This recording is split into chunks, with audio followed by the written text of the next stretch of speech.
IELTS Reading Out Loud, Day 4. Reading Passage 1. Crop Growing Skyscrapers. By the year 2050, nearly 80% of the Earth's population will live in urban centers. Applying the most conservative estimates to current demographic trends, the human population will increase by about 3 billion people by then. An estimated 109 hectares of new land, about 20% larger than Brazil, will be needed to grow enough food to feed them. If traditional farming methods continue as they are practiced today, at present, throughout the world, over 80% of the land that is suitable for raising crops is in use. Historically, some 15% of that has been laid waste by poor management practices. What can be done to ensure enough food for the world's population to live on? The concept of indoor farming is not new, since hothouse production of tomatoes and other produce have been in bulk for some time. What is new is the urgent need to scale up this technology to accommodate another 3 billion people. Many believe an entirely new approach to indoor farming is required, employing cutting-edge technologies. One such proposal is for the vertical farm.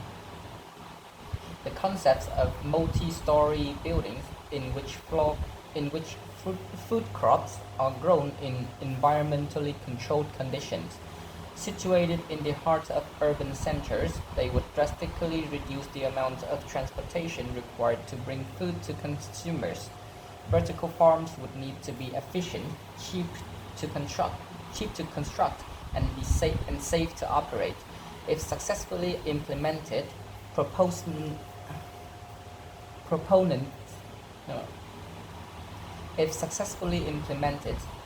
proponents claim vertical farms offer the promise of urban renewal, sustainable production of a safe and varied food supply throughout year-round production of all crops, and the eventual repair of ecosystems that have been sacrificed for horizontal farming. It took humans 10,000 years to learn how to grow most of the crops we now take for granted.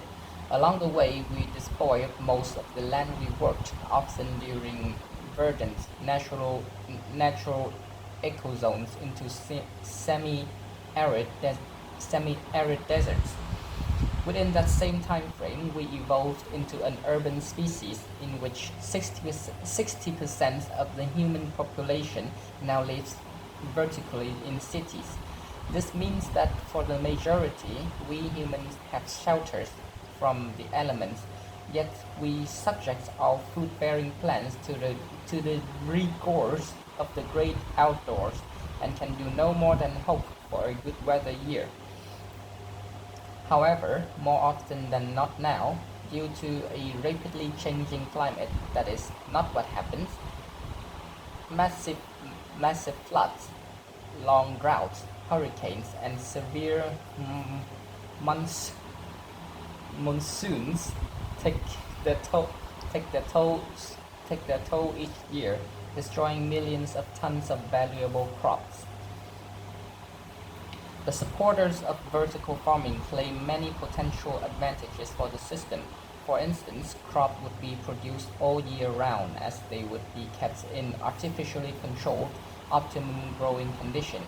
There would be no weather-related crop failures due to droughts, floods, or pests. All the food could be grown organically, eliminating the need for herbicides, pesticides, and fertilizers. The system would greatly reduce the incidence of many infectious disease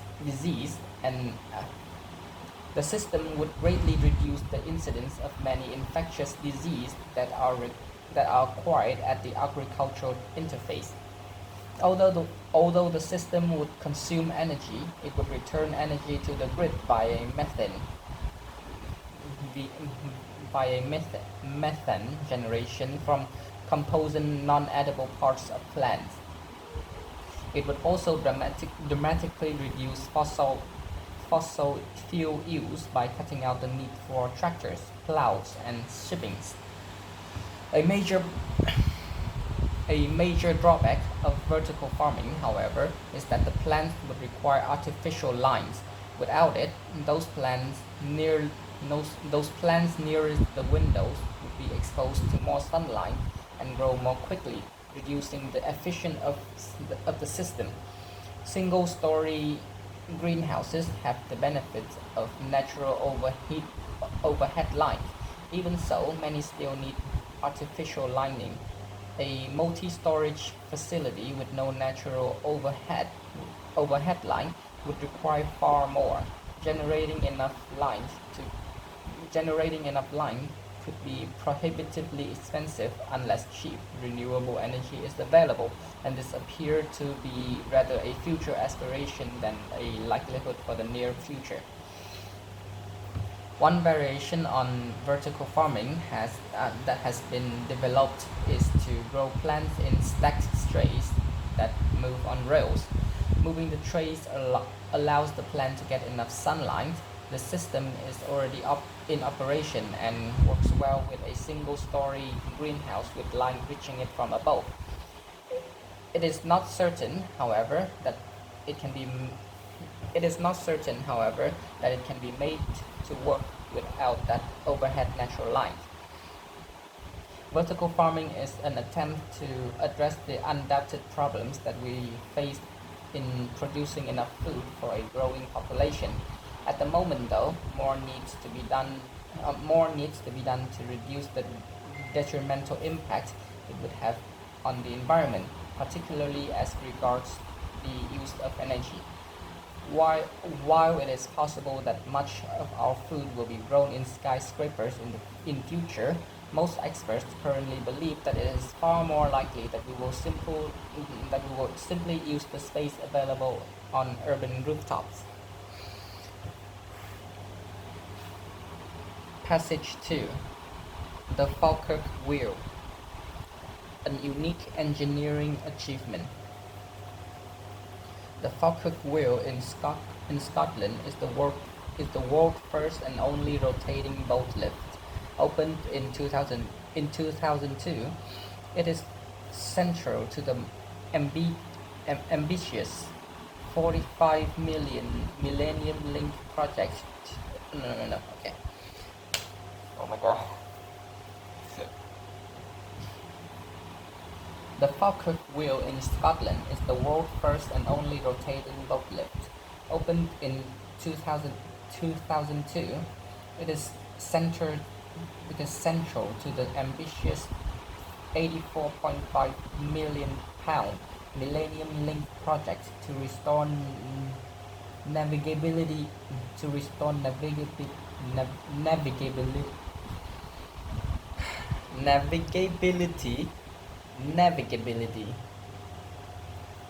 across Scotland by reconnecting the historic waterways of the Forth and Clyde and Union canals.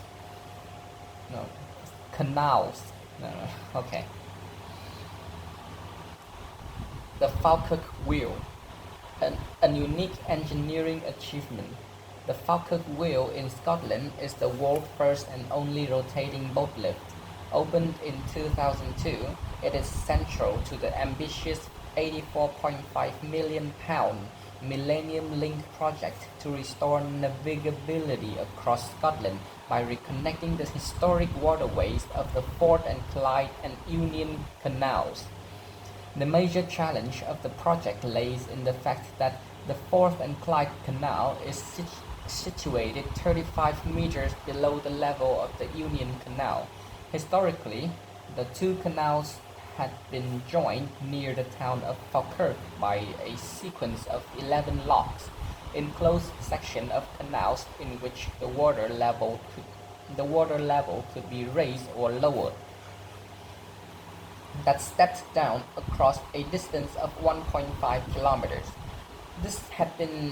dismantled in 1933, thereby breaking the link. When the project was launched in 1994, the British Waterways Authority were keen to create a dramatic 21st century landmark which would not only be a fitting commemoration of the millennium, but also a lasting symbol of the economic regeneration of the region. Numerous ideas were submitted for the project, including concepts ranging from rolling eggs to tilting tanks, from giant seesaws to overhead monorails. The, the eventual winner was the eventual winner was a plan for the huge rotating steelboat lift, which was to become the Falkirk wheel.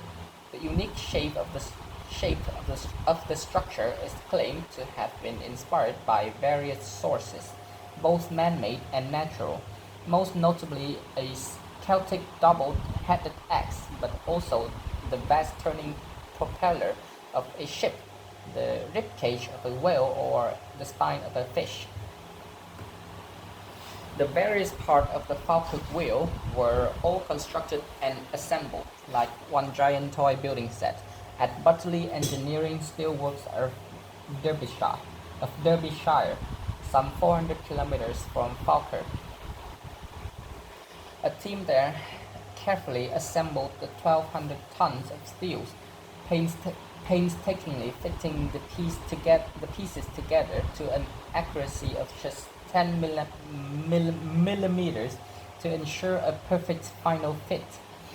In the summer of 2001, the structure was then dismantled and transported on 35 lorries to Falkirk, before being bolted back together again on the ground and finally lifted into position in 5 large sections by crane. The wheel would need to withstand immense and constantly changing stress as it rotated. So, to make the structure more robust, the steel sections were bolted rather than welded together. Over 45,000 bolt holes were matched with their bolts, and each bolt was hand tightened. The wheel consists of 2 sets of opposing axe-shaped arms attached about 25 meters apart to a fixed central spine. 2 diametrically opposed water-filled gondolas, each with a capacity of 3,600,000 liters, are fit between the ends of the arms. These gondolas always weigh the same, whether or not they are carrying boats. This is because, according to Archimedes' principles of displacement, floating objects displace their own weight in water. So, when a boat enters a gondola, the amount of water leaving the gondola weighs exactly the same as the boat. This keeps the wheel balanced, and so, despite its enormous mass, it rotates through 180 degrees in 5.5 minutes while using very little power. It takes just 1.5 kilowatt-hour of energy to rotate the wheel,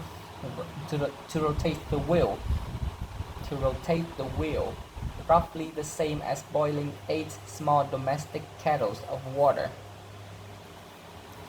Boats needing to be lifted up enter the canal basin at the level of the Forth and Clyde Canal and then enter the lower gondola of the wheel. 2 hydraulic steel gates are raised so as to seal the gondola off from the water in the canal basin. The water between the gates is then pumped out a hydraulic clamp which prevents the arm of the wheel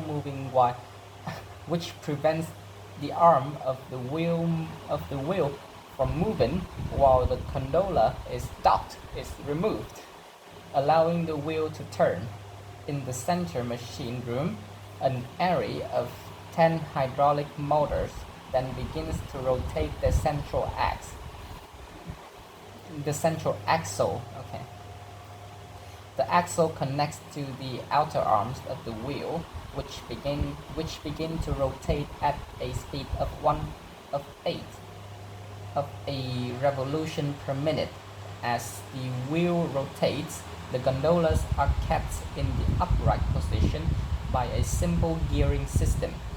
Two 8-meter wide cocks orbit and fixed inner cock of the same width, connected by two smaller cocks traveling in the opposite direction to the outer cocks, so ensuring that the gondolas always remain level.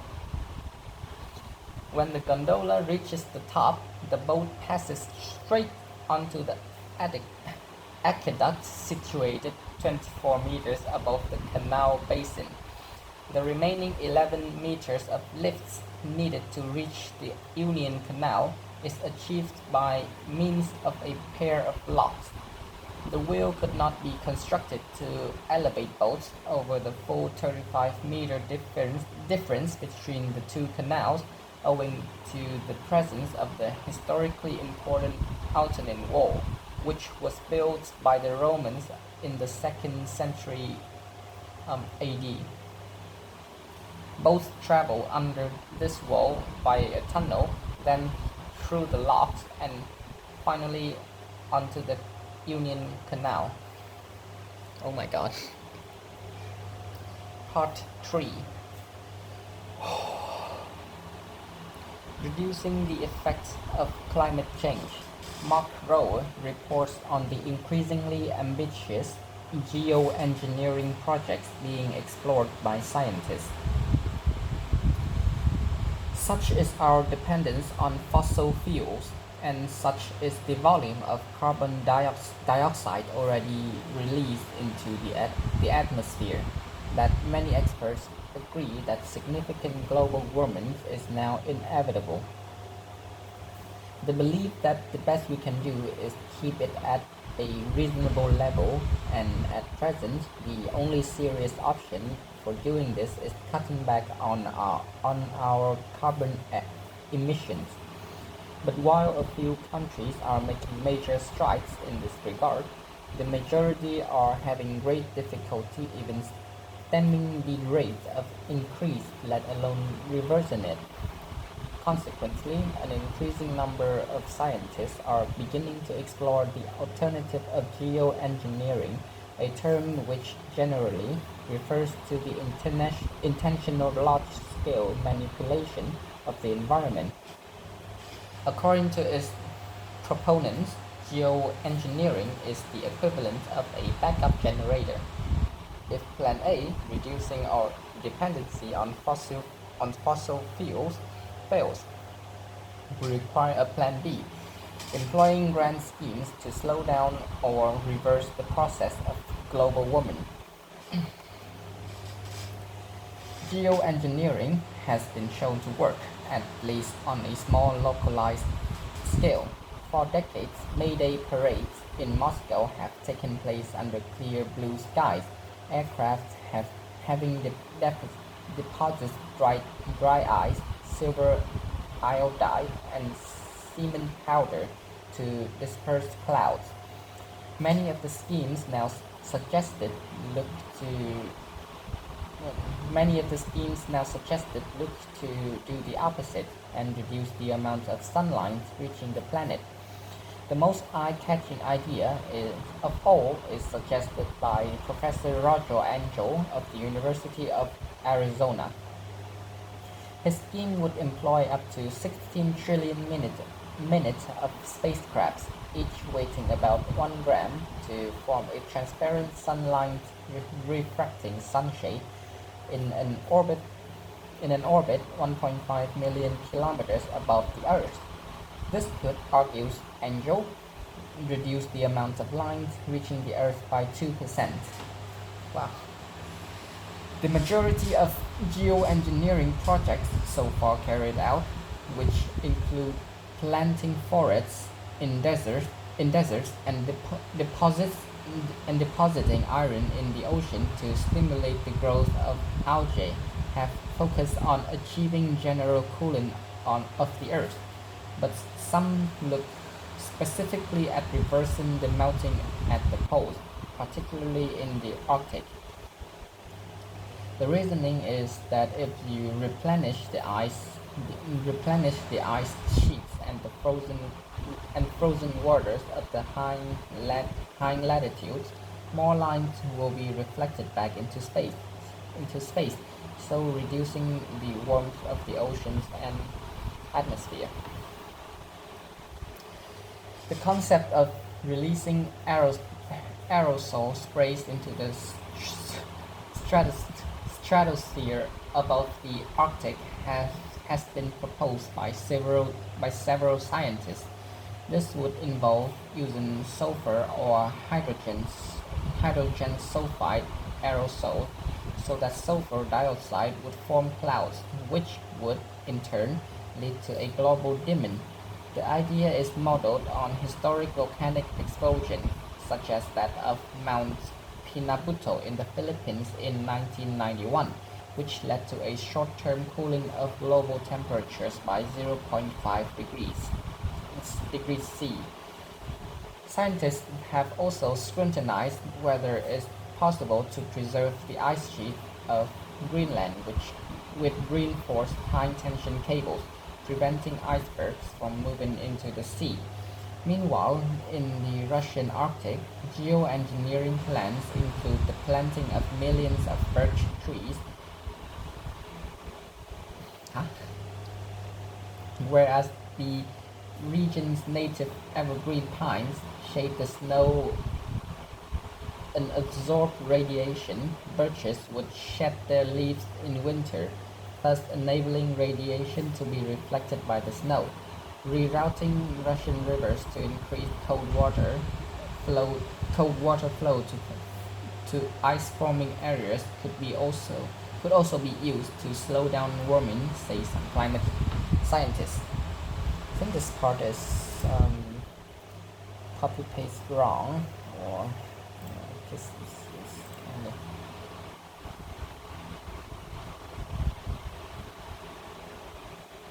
Huh. It is not. Okay. But will such schemes ever be implemented? Generally speaking, those who are most cautious about geoengineering are the scientists involved in the research.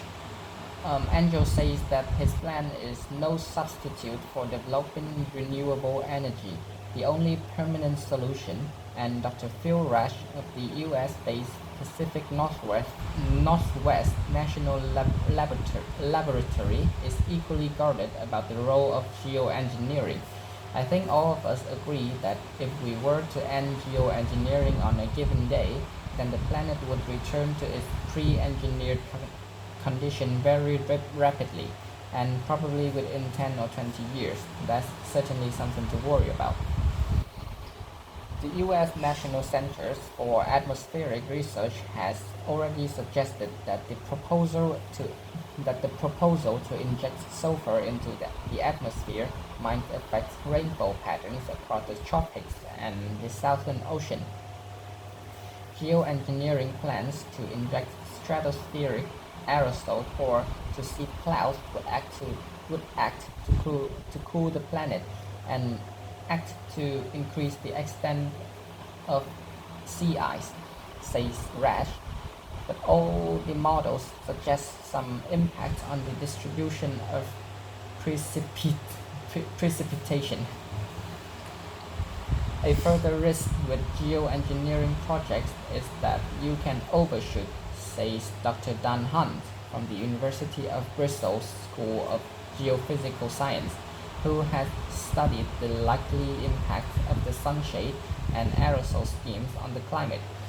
You may bring global temperature back to pre-industrial levels, but the risk is that the poles will still be warmer than they should be and the tropics will be cooler than before industrialization. To avoid such scenarios, Hunt says, Angel's project would have to operate at half strength, all of which reinforce his view that the best option is to avoid the need for geoengineering together. The main reason why geoengineering is supported by many in the scientific community is that most researchers have little faith in the ability of politicians to agree and then bring in the necessary carbon cuts. Even leading conservation organizations sees the value of investigating the potential of geoengineering. According to Dr. Martin Summercourt, climate change advisor for the World Wildlife Fund's International Arctic Program, human-introduced climate change has no, human-induced climate change has brought humanity to a position where we shouldn't exclude thinking thoroughly about this topic and its possibilities.